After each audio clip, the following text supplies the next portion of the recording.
Hey, welcome back, Binder and UA fans, for another episode of Heinous the Adventurall, our build for Unreal Adventure 2026.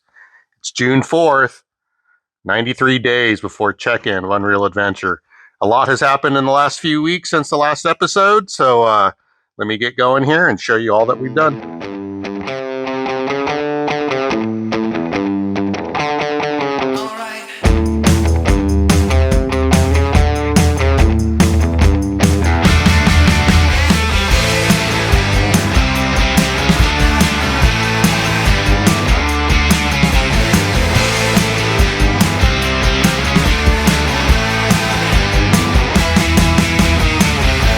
In the last episode when we left, I was messing around with the steering column shaft and it wasn't going straight to the box like I wanted.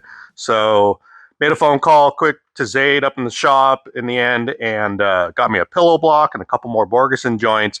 And it ended up making this cool little steering column shaft that goes around the shock tower. Worked out great. Was able to hook up to the PSC steering box.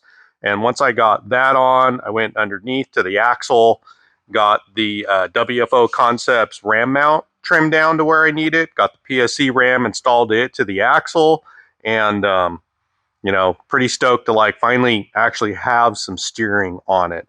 Added in the PSC pump I mocked up. I've got their reservoir over on the firewall, and I've got their little pressure relief valve over here on the other side away from it. So if I ever do overheat the system and it goes past the release valve and blows out, it'll hopefully not blow out on top of my header. It'll just run down the fender and trickle, and I'll be like, why is there an oil leak here? But probably because I'll know because it got too hot. So anyway, so that's the whole thing with the steering. The only thing I don't have done is I don't have the drag link hooked up to the axle currently. I actually ended up, the steering arms that come on the Ultimate 60, I mean, there's no way these guys are thinking like these axles designed for leaf spring people. These things are designed for coilover people.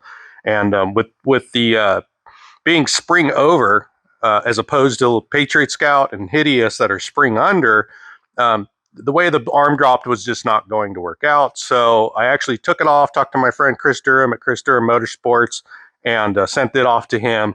And he's and an actual spare knuckle I had. So he's making me a steering arm custom for this thing, which is cool. I couldn't find anyone anywhere else or anyone making an arm. If there is, hey, let me know. It'd be great to know. But otherwise, Chris Durham will have them here soon enough. And then he's also making me a bunch of the aluminum links to go back on this thing. So that's the steering. Now let me tell you about what's right here. Once I got the steering completed, front clip went back on. It was time to put the grill in and start mocking up the front bumper and the winch. ComeUp graciously donated this 12.5 SI Trail Edition. This is an awesome winch. Zaid's got a 9.5 version on Cheap Scout out there. I mean, those things have just been working great. I've got one of their competition winches on the back of Patriot Scout. Haven't had a really chance to use it yet, except for pulling out a dent on this guy. But otherwise, great product, really cool, lots of features. I got both a wireless remote and a regular wired remote in case the wireless batteries die or something like that. Comes with this nice big old hook, nice bitch and fair lead. So anyways, really stoked to have this on there. It really completes the front end of it. And I'm just really happy with how this front bumper came out. I like building stuff like this because it's just a straightforward, simple project. And I kind of had an idea in my head what I wanted. And sure enough, man, it came out pretty good. I was happy with my tube bending and stuff. Got some 45s down here that act kind of like a ramp if I come up against thing. I mean, this thing has just killer approach angle compared to Hideous. So definitely look forward to wheeling that. So with that done, I'm going to go back under the hood here real quick and show you a few other things I got done while Joe was off touring the world. All right, so back under the hood, I finally got the K&N air filter permanently mounted to the firewall, so that is a complete deal. Got it plumbed up to the Holly Sniper system on the engine. I also got a battery bracket from Barnes 4-wheel drive to hold an Odyssey battery. The only thing I don't like about this position, it's kind of high, it's kind of heavy, center of gravity kind of thing, but I don't know. I really didn't want to put it back over there on the driver's side. The power steering pump over there just kind of was limiting space. With over here, the starters on this side, there's so much electrical stuff on this side. It only just made sense to just have the battery on this side. So I don't have battery cables coming across and all that. Just trying to simplify it. Easy to get to, easy to jump. So got that in there. That's permanently done, mounted to the barn's shock tower over here, and actually looking at it and see how it's still moving. I'll probably have to add some more bracing to that. But anyways, yeah, real happy to get that on. Mocked up the AC compressor here. I've got a radiator mocked up too. This is actually out of a 69 to 73 D model pickup for Travelall. Pulled out a tape measure when it came down to it versus the factory radiator, and there's nearly 50 square inches more surface area on a D model radiator than the C model radiator. The other thing that's nice about this D model being cross flow, I don't know. I mean, I was Googling it, and I don't trust AI. You know, I've always believed the cross flow cools better than the top to bottom flow type radiators. But anyways, that's what I got going on there under the hood. Let's see, what else did I get done? Boy, lots going on in the interior. So let's head over there and I'll show you what's happening in there. All right, here in the interior, obviously there has been a lot going on. So it all started with the kind of with the roll cage and then ended with the cage, so to speak. So I started bending up both the B hoop and the C hoop, and then I came to the conclusion, I'm like, man, if I start building this cage, the rear section of this cage is never coming out. Like, it's going to have to be welded in here and all that. And in order for that, it was like, man, and then I'm not going to get a chance to lizard skin my roof and some of the floor back here. So I had to stop building the cage, take my two hoops out. I called up my buddy Travis from the shop. He does a lot of our lizard skin spraying, and he came down for about a week straight.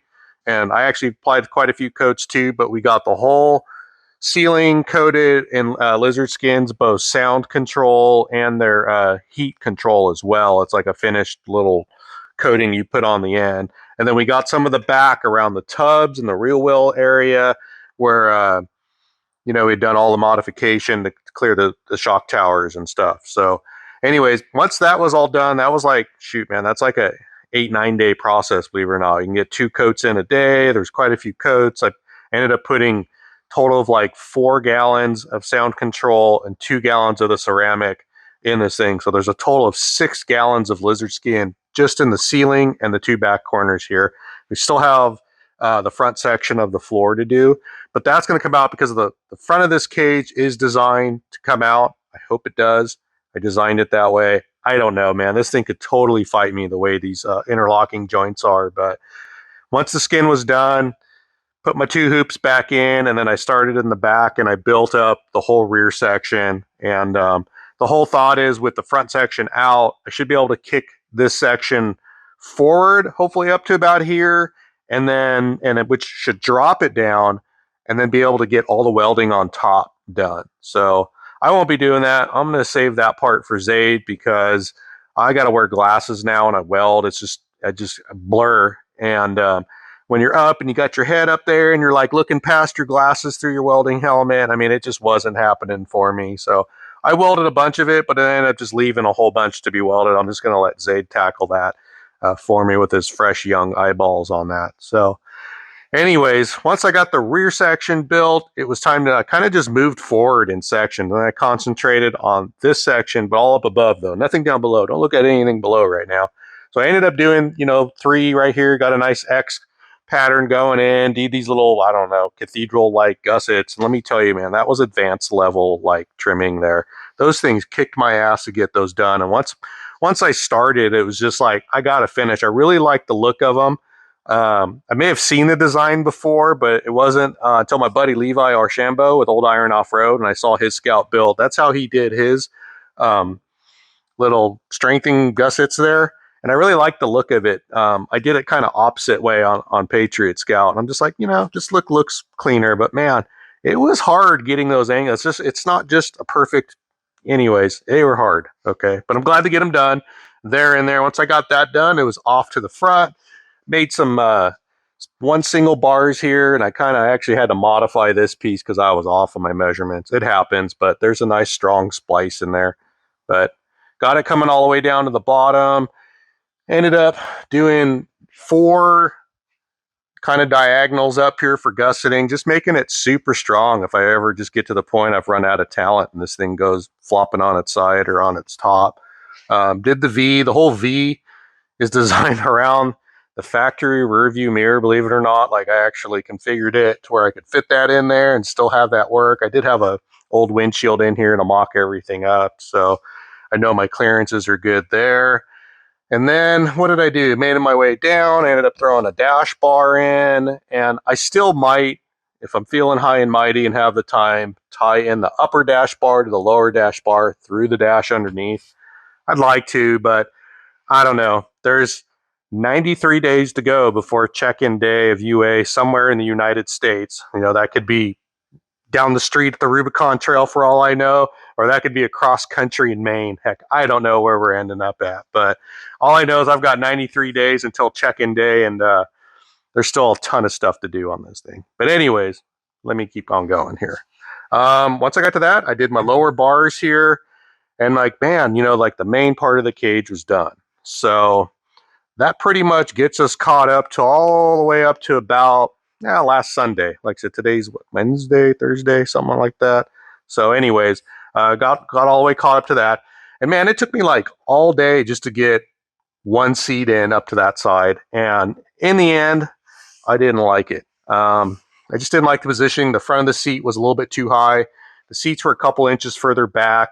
When you're trying to look at it, your shoulders up against the cage. I mean, it just didn't fit right. So Monday was office day. Tuesday came back in with a fresh brain and whacked out the work I did, shifted it forward, shifted it down. And now I'm really happy with the seats, how they're positioned, and go great with this nice green sparkly steering wheel I've been bought a couple months ago. I've been waiting to debut it to you guys, but it just screams like 60s, 70s. So anyways, love it. Goes great with these, like I said, these PRP seats. The back seats are the ones that I ended up getting at the Off-Road Motorsports Hall of Fame silent auction. So got a pretty good deal on them. And then that's what kind of led the way to getting the same coloring scheme. I just thought, man, the brown actually goes great with the green on this Travelall. So the rear are heated.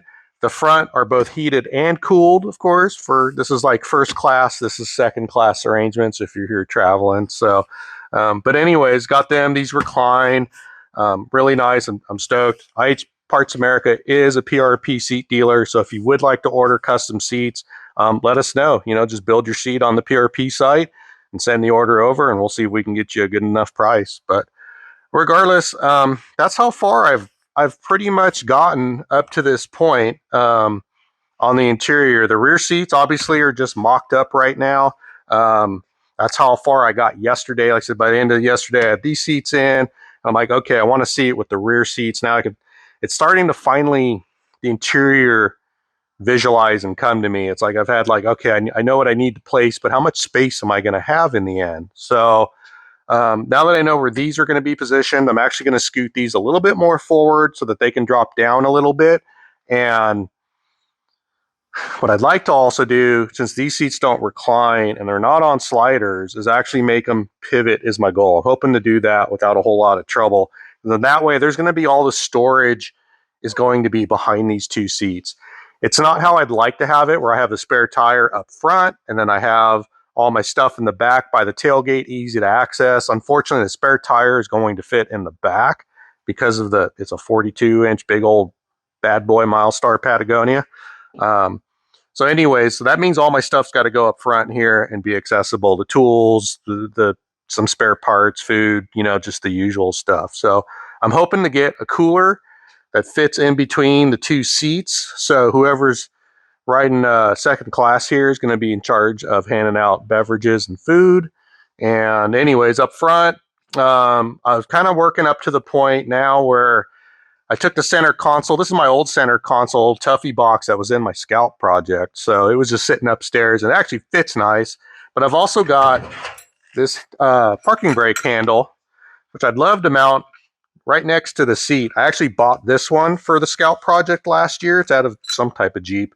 And it didn't work out. It was too tall. So I ended up using a JK one instead. But man, this thing just like perfect height for this. So that's where I'm at. I got to figure out where I'm going to put that. And I got to figure out where how to get that center console mounted. I also kind of want to make the center console easy to remove because I want to make an easy access to off-road design Magnum doubler underneath there, like a access port to fill it with oil.